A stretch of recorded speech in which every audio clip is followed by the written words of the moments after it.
What happens when you go back to the country you were born in, but don't remember living in? Well, that's exactly what today's guest did as a transracial adoptee.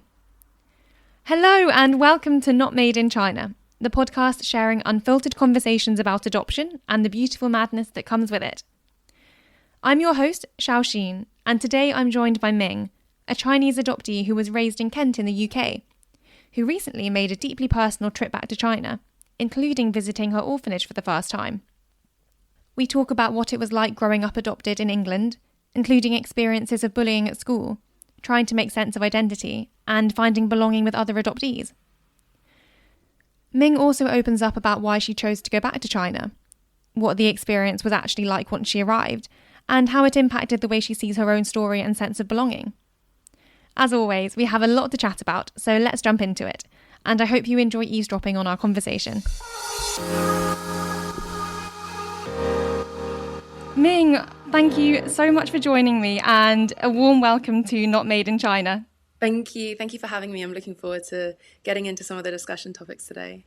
Me too. So I'd love if you could start by giving us a little overview of your adoption story. So I was adopted from China at 13 months old from Hunan. My city is like a tier 4 city, which means it's less developed than the kind of cities that people normally think of when they think of China, like Beijing and Chongqing. So Quanzhou is a smaller, more rural city. From what I understand, it also is like a really big manufacturer in Hunan province. So in March, I decided to go back to China and see where I came from. And it was a really good, interesting experience to kind of see where I may have grown up. That's really cool. And to kind of wind back right to the beginning, where did you actually grow up? So I grew up in England, in Kent. So it's very, very different. When I was in primary school, apart from me and my sister, we were the only non-white people at our primary school. So a stark contrast to what it would have been like if I grew up in China. Absolutely. And how did you find being one of very few Chinese people in the school? It was very, very difficult. It was really difficult. There was a lot of bullying and a lot of racist bullying as well. It was really difficult. And I think it's those kind of remarks that I heard when I was younger about myself, about the way I look and about my skin color, that kind of made it more difficult to engage with my heritage. When people make comments about you, it kind of makes you feel ashamed of yourself. And so I think that was one of the reasons why I kind of turned my back on my heritage for a long while. That's completely understandable. And I was actually going to ask, what kinds of messaging did you receive around being Chinese and or being adopted? Yeah, I mean, it's sad when I think about it now that I'm in my mid-20s to think that children of the ages of 8 and 9 were telling me to go back to where I come from, telling me that my skin looked dirty and they didn't want to play with me, etc. It's really shocking that that's the kind of sentiment that they were picking up somewhere, and that's what they projected onto me. So it was really difficult growing up in Kent back then. I think it's changed a bit now, or at least I hope it has.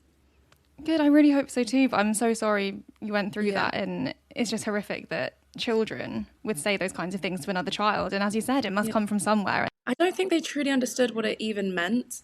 I don't think they actually knew what they were saying sometimes. What does it mean to go back? Yeah, they must have heard it somewhere. And did you ever tell your parents or other adults, and did anyone else ever really call it out? I told my mum, and it was almost like a weekly thing where she would go into the school and say, what's happening? We've made these complaints before, that this is something that Ming's being subjected to.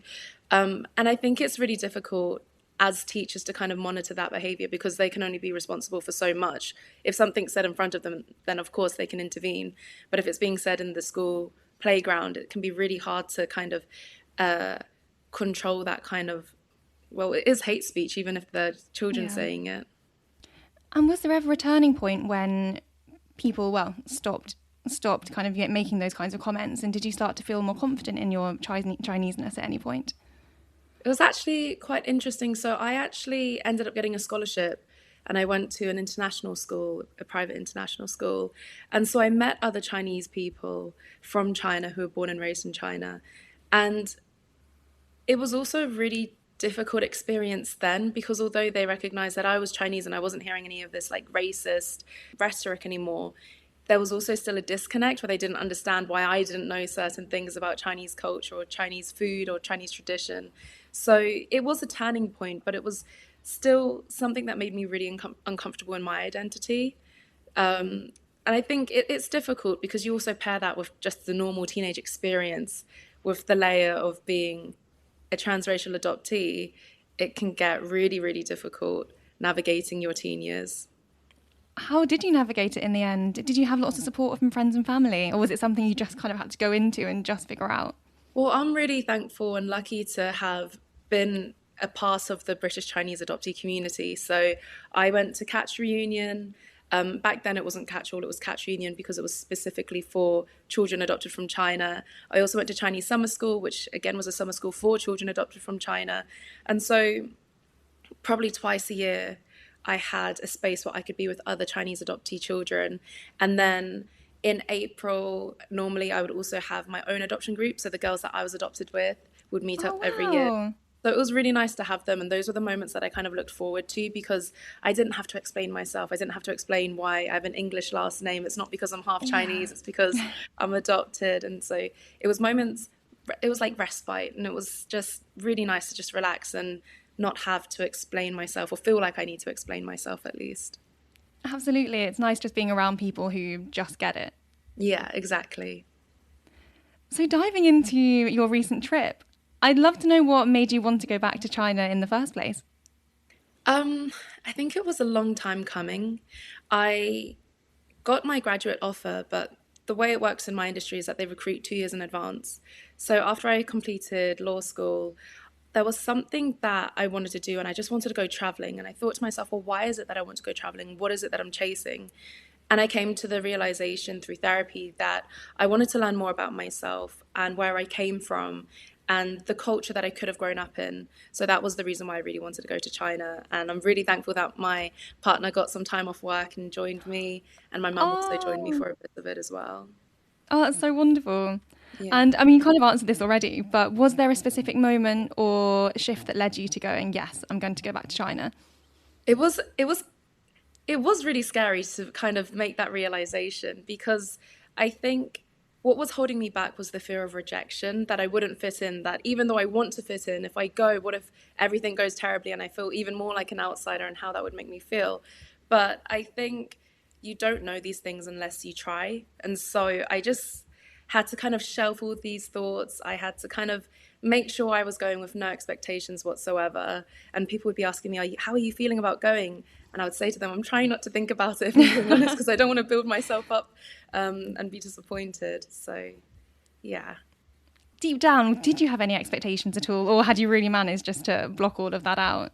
I think I'm quite good at compartmentalizing. So I didn't have any expectations. I had an idea of what I wanted to do and I made my itinerary. But again, I didn't even really look at the pictures of, say, for example, the terracotta warriors or like the Xi'an wall.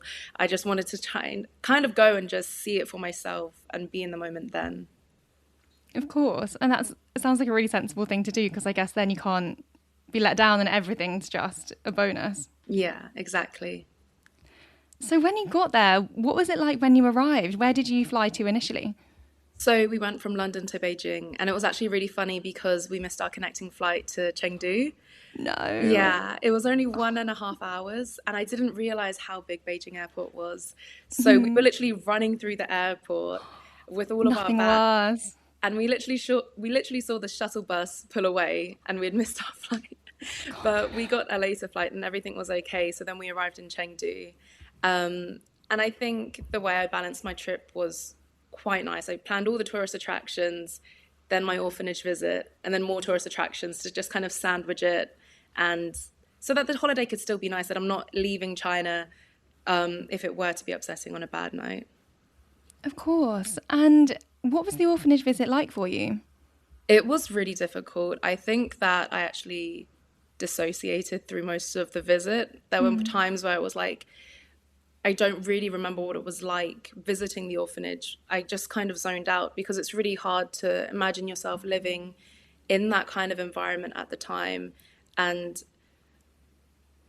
it had been years since that orphanage building was used, so it became quite run down. And so that made it even more difficult to see. It was really, I think you could definitely, the architectural choice was a sign of the times of how poor China was back then and how little resources they had to look after the children that were in the orphanages. And were you there with was that with your mother or your partner, or did you do that That was bit with solo? my mum. My mum came out. So the orphanage visit, they were very welcoming, the people that were there. It was a new orphanage director, but they actually kindly contacted the orphanage director who was in charge at the time that I was in the orphanage. Oh, And so I actually got to meet her. And it was really important that I did for me because my name in Chinese is so rare. And I always had questions why my name was Ming Men. So it was really nice to hear the answer as well. and can I ask why they named you that? So Ming Men in Chinese means famous family. And that's why I wanted to know, why was I called famous family? And the orphanage director said that she saw so many children come in every single day and she just wanted something good to happen to the children. So she named me Ming Men to hopefully bring me good fortune in the future. That's so lovely. Well, that must have been so heartwarming to hear. Yeah, definitely. It was really, really nice to meet the woman who looked after us and who oversaw our care. It was quite touching, and she wanted to know about how the other children in the orphanage were doing. And I mentioned that I met up with my adoption group annually for, I think, 18 years. So I told her all the updates, and she was really pleased. Oh, that's wonderful. And how was it for your mum? I think it was more emotional for her. I think because obviously she was an adult when she adopted me, she has all of these memories of what I was like as a child. And I think it was a really full circle moment for her. I think it was really important that she saw where I came from and she met the woman who oversaw my care. Because I think it's hard as an adoptive parent because you come into the child's life, you're not there at the beginning. And so to meet somebody who was there before you knew your daughter, I think that's just so incredibly important. And I think it meant so much to her, more than words could ever describe. That's so beautiful. And before you went to the orphanage, had you and your mum spoken about any feelings you had around it? Yeah, again, I think my mum was trying to ask me how I felt. And I don't know, I was just really in the zone of like trying not to have any expectations of what it Of would be course. like. I think I'm kind of too good at compartmentalizing. So honestly, it's something that I think I still haven't processed, and it's something I process on a very, very gradual basis. It's really, yeah, it's just so strange to think that in contrast to the life I'm living now, I was once in an orphanage, in a really crowded orphanage room. It's I just can't describe how weird that feeling is. It's completely understandable, especially when the experience was only a handful of weeks ago. You must Yeah, still be processing it all. yeah, definitely. But I'm very grateful. They made me feel so welcome when I arrived at the orphanage. They had "Welcome Chen Ming Men Family" on the Oh, poster, and I was like, "Oh, this is so cute." So they were really nice, and they also treated us to a lunch at the orphanage as well. And we didn't go into the new orphanage building, but we saw the outside of the new orphanage building, and again, you can just see that China has really grown in terms of their wealth. The new orphanage building has AC, it's all indoors, it's oh, sheltered. very nice. So it was really nice to see how it's changed for the future generations and the people living there today. That's good. And that must have been quite an uplifting takeaway to have from that. Definitely, definitely. I think China and the people involved in looking after the abandoned daughters are so vilified, especially in the West, because it's so incomprehensible how a policy like that could have ever come into play. But I think it's really important that people understand that the people working there often really did try their best and used all the resources they had to look after the children. So it was really nice to see how things have changed in the last 26 years. That's wonderful to hear. Yeah. And did you spend time in the town where you were from after the orphanage visit?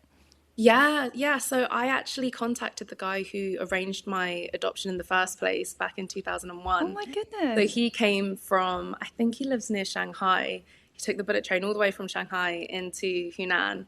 and he gave us a tour. And it was actually really interesting because some of the places he brought us to, those were the places that the old orphanage director told him to go to when he was processing my adoption back in 2001.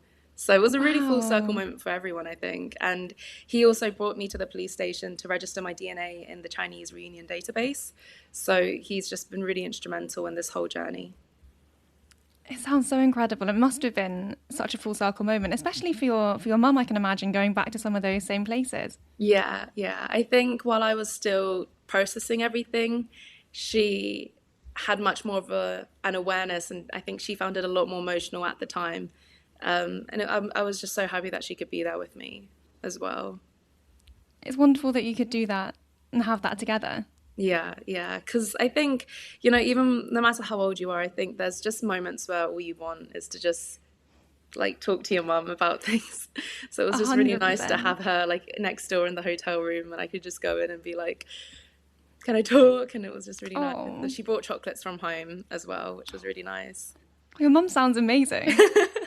No, she's so nice. She knows that I love chocolate, and just some comfort food from home would mean a lot in those moments. That's really lovely.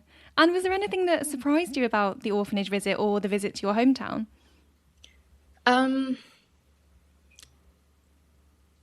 I don't think anything surprised me as such, but it was a really eerie feeling to potentially walk past a relative and I wouldn't know who they were and they wouldn't know who I was. So that was the only thing that kind of kept on coming up in my mind during the visit, that I could potentially be sitting next to like my second cousin or my first cousin and would be total strangers. That's completely understandable. And if you don't mind me asking, how do you feel about potentially reuniting with your birth family? I would welcome it. I actually, a few days ago, it was my 25th adoption anniversary, and I made a post on the Chinese social media site Red Note, and I kind of made an appeal to see if anyone had any information about my family, and it made me realize that I was still hopeful that I would find them, but I know that that chance is quite remote. And so, even though I would like to meet them, I think it's also important that I make peace with the possibility that I may never find them. It seems a really measured way to look at it. And do you feel like you do get some closure just by putting the message out there and just by trying? Definitely, I think it's for myself as well, as much as it is to try and meet them and for them to know that I'm doing okay. I think it's really important that I know that I tried and I did everything that I could. Um, and even if people online don't really understand why I want to find my birth family, I know that it's important to me, and it's important that I know that I tried everything I could. Absolutely. Couldn't agree more. And also people online are mental. Like some of the comments. Definitely, definitely. Wild. I'm like, is Unhinged. everyone all right? Well, I was saying to my mum, I don't think people challenge their thoughts anymore. They don't think, is this actually a kind thing to say to somebody? So I think, it's kind of water off a duck's back when you think about it. They're not somebody that I would like to meet in real life, and I hopefully never will. And even if I Absolutely did, I not. don't think they'd say it to my face. And that's the difference between online interactions and in-person interaction. That's so true. It's so true. And in terms of the rest of the trip, so you said you did a few more touristy activities. Where did you go and how was it? It was really, really fun. So I made the whole journey as like one big loop. So I started off in Chengdu and I saw the pandas, and Oh, yeah, they were so cute. And the so pandas there, cute. like their enclosures are so good. They're really, really natural, and it was so cute to see all the baby pandas as well climbing the trees. And they had to put Oh, bamboo around the tops of the trees so that the babies wouldn't get stuck, because apparently they do. They climb and then they get stuck. And then we went to Chongqing, which was another city that I really wanted to see. wow. And then we went all the way up to Xi'an, and then we went down into Changsha, which is in Hunan province, my province. And then we went into my hometown in Chenzhou, and then we went back out to Zhangjiajie, which is in the countryside. It's the national park that inspired Avatar. And then we went Wow. to Chengdu. And were there any highlights or moments that stuck out to you in particular? Definitely Zhangjiajie, because they had wild macaques. I think they're called macaque monkeys. Yeah, that's amazing. Yeah, and it was so cute. They were playing in the stream, and because it's spring in China, I think we caught them at a really good time where the baby monkeys were still really small and like clinging onto their mums. So So it was cute. really, really nice to see. Oh, that's wonderful. And when you were there, did you feel like you fit in or belonged more than you have perhaps in a whiter area, or was it still that thing of kind of caught between two cultures? That's a really interesting question. And I think it's probably a mix between both. I think I probably oscillate between feeling like, oh my gosh, I fit in and this is an amazing country and I love it. And I really miss home. And I kind of, even though a minority there, I would prefer to be there. It's really interesting because China is a lot more diverse than what media shows.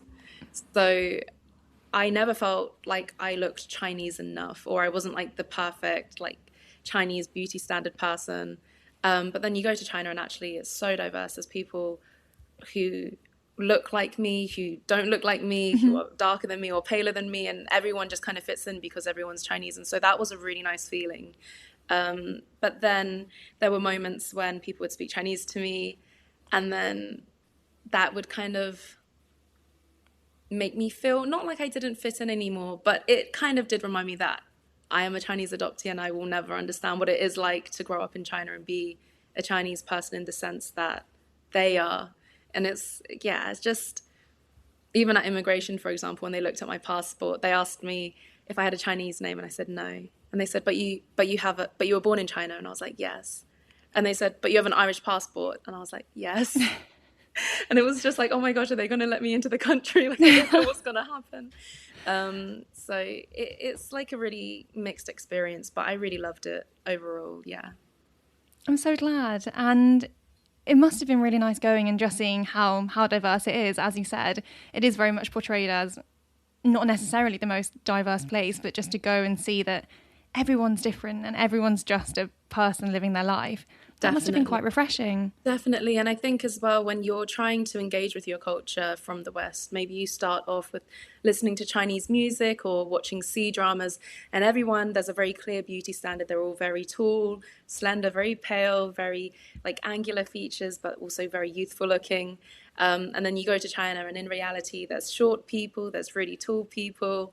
And it's just really nice to see China in that way. And of course, it makes sense when you think about it. It's a population of 1 billion plus. So of course, there's going to be diversity, but it is really nice to go there and just see it for yourself. I'm so glad. And were there any particular moments where you felt especially connected to the Chinese part of yourself?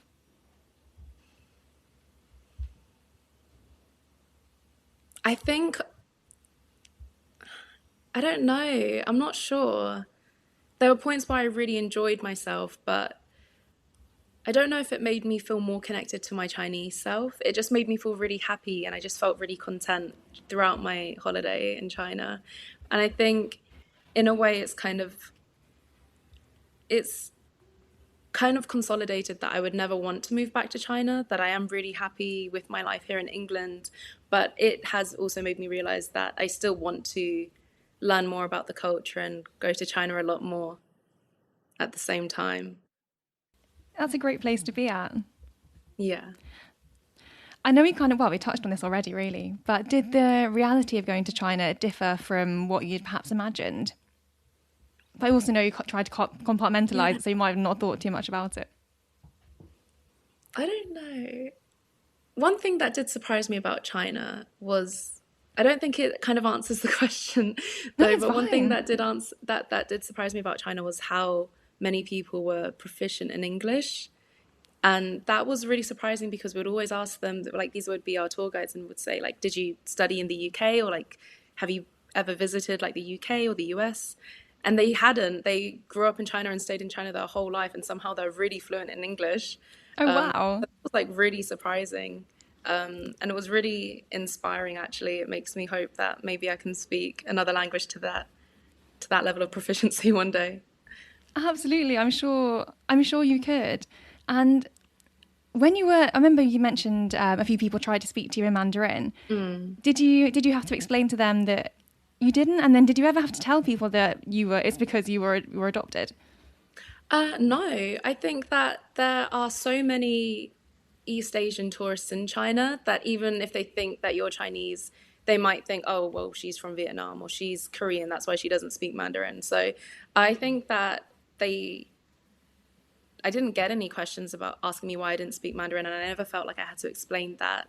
I think, again, they know that so many Chinese people live outside of China that maybe I just never had the opportunity to learn Mandarin. So yeah, I never had to explain my adoption to anybody. That's really reassuring because I mean, even just for me personally, when I think about going back to China, I think, oh my God, like I'm not going to be able to speak very well, and am I going to have to explain everything? But then I also don't speak it, and then you just go into this whole sort of spiral. So just to hear that is really, really reassuring. Yeah, yeah. I think when I first arrived in China, actually, I did kind of know how to say I don't speak Chinese. I think it's 我不说中文. And I said that to the taxi driver, and he started speaking Mandarin to me. And I think it's because I kind of said something that he vaguely understood that he thought maybe I would understand more. I was like, no, no, no, no, no, English, English. But no, it wasn't about my adoption. It was just, I think he got confused when I started trying to speak Mandarin to him. He was like, wait, so do you speak Mandarin or not? Yeah. That's so fair. Yeah. And looking back on the trip now, has anything changed for you in terms of how you see yourself or your story?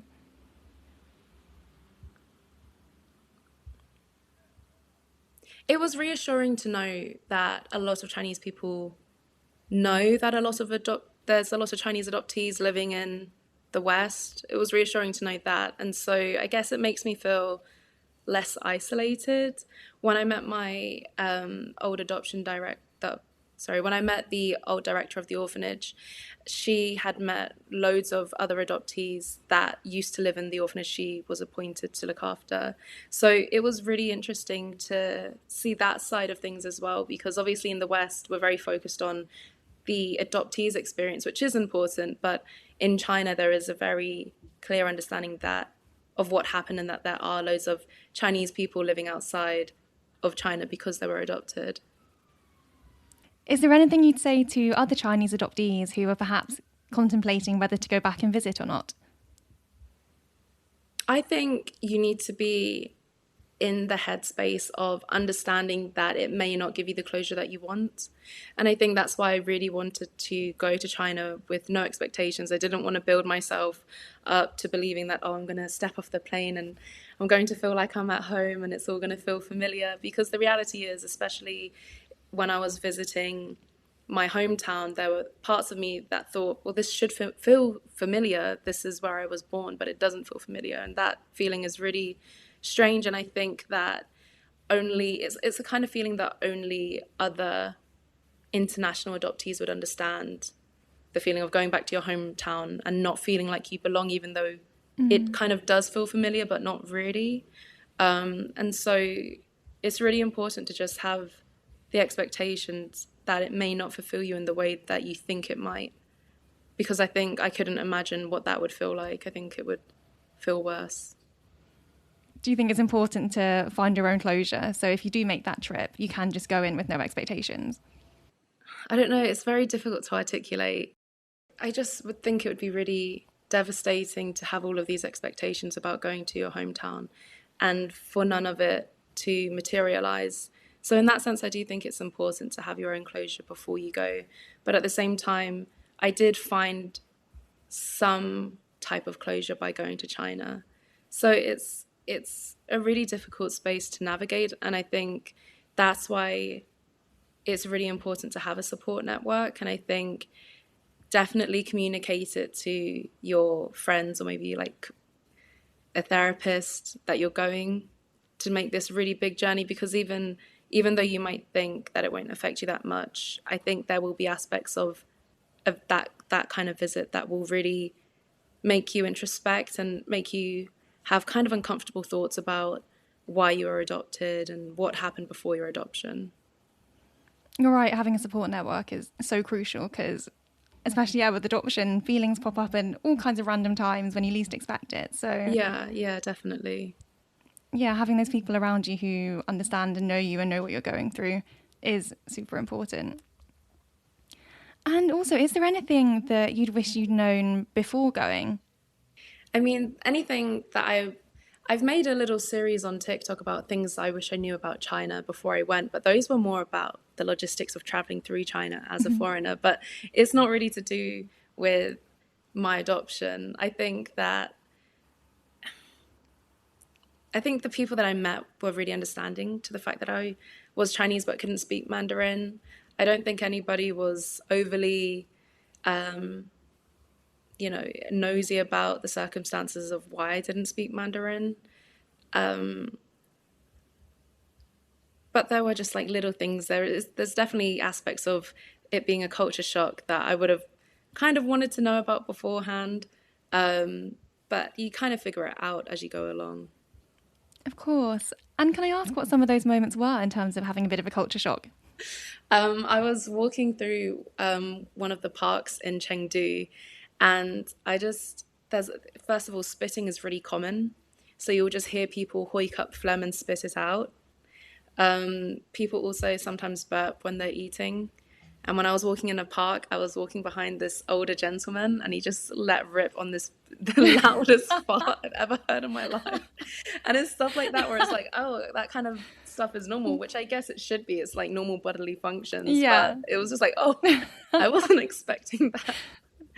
So those are the kind of things where I was like, oh, this is like really different to back home. So, yeah. That's so fair. So funny. And you mentioned a couple of things in terms of actually like physically navigating and traveling that you might have wished you'd known before you went. Can I ask what some of those things were too? Definitely, yeah. So you need your passport for everything. So if you want to buy a ticket to, say, like, for example, the Xi'an Warriors or the Chengdu Panda Research Base, you will need your passport, and they'll scan it in before they complete the transaction for the tickets. So that was something that I didn't expect, and I'm just really happy that I had my passport on me, because on the first day we went to see the Leishan giant Buddha, and we knew that we needed our passport for the trains, even though we weren't sure. And that's another thing. You don't have physical train tickets. It's linked to your passport, so they just scan your passport. Oh, wow. Yeah. So that's why we had our passports, but I don't think I would have brought it with me otherwise, and that would have kind of ruined the whole day. So, oh my God, imagine. Yeah, make sure you have your passport at all times. And again, you also get VAT refunds as a tourist. So if you want to do that, you'll need your passport. So yeah, just like little things like that, where it's like, that would be helpful to know. Well, there's some really great pointers for anyone looking to travel. Definitely. And also, it's really strange. Like, toilet roll doesn't seem to be a thing in China. I think everyone brings their own in their bag. Okay. So that's like, and it's just like little tiny things like that, which would make it would have a huge impact on your day if you didn't know these things. Oh my God, that really would. Yeah. No, they're really useful pointers. And is there anything else before we wrap up? Is there anything else that you'd like to leave listeners with? Or maybe I'll rephrase it. Is there anything you wish more people understood about going back to your home country? Yeah, I think for people who don't have any involvement with adoption, I think they often make the assumption that people want to go back to their home country because they feel unsatisfied with their life in the UK, for example, or in the US, or wherever that person may be. But I think the trip back home is so much more personal, and it goes beyond feeling dissatisfied with your life. You can feel completely satisfied with your life, but just have questions about where you come from and the people that you would have grown up with. And so I think it's completely normal to have those kind of questions. And I think I would just want people to approach people with a bit more empathy and compassion and understanding and open-mindedness. I think we're all in the habit of making assumptions, but actually we're often wrong. And I think that it's about listening to the person and their needs. And I think as well, if you're thinking about going to your home country, I think it's about listening to what you want and making sure you have a support network that can support you through that journey, because there'll be times where you might change your mind or where you're a bit confused. And I think as long as you have people that are willing to understand and listen, it's so helpful in your journey navigating life as an adoptee. That was beautifully said. Thank you. Thank you. Thank you. Well, thank you so much for this conversation. I feel like I've learned loads, and I'm just so pleased to hear that the trip was a success for you. Thank you. Yeah, I'm really looking forward going back out to China in 2 weeks' time. So very much looking forward to that. Oh, I'm so excited for you and Thank you. wishing you the best of luck with that trip as well. Thank you. Thank you for having me today. After speaking with Ming, what really stuck with me was just how layered a return to China can be. From visiting her orphanage and learning more about her name and early story, to reconnecting with places in China she hadn't experienced before, her trip held both emotional weight and moments of clarity. It also showed how differently a journey like this can feel depending on expectations, and how important support and space can be when processing everything afterwards. Ming's reflections on feeling caught between cultures, preparing emotionally for the experience, and making sense of what she found along the way offer a really honest look at what return journeys can bring up for adoptees. If this episode resonated with you, or you know someone who might like to hear it, feel free to share it with them. We release new episodes every other Tuesday, and you can follow us on Instagram and TikTok at Not Made in China Podcast. As always, thank you so much for listening, and we'll see you next time.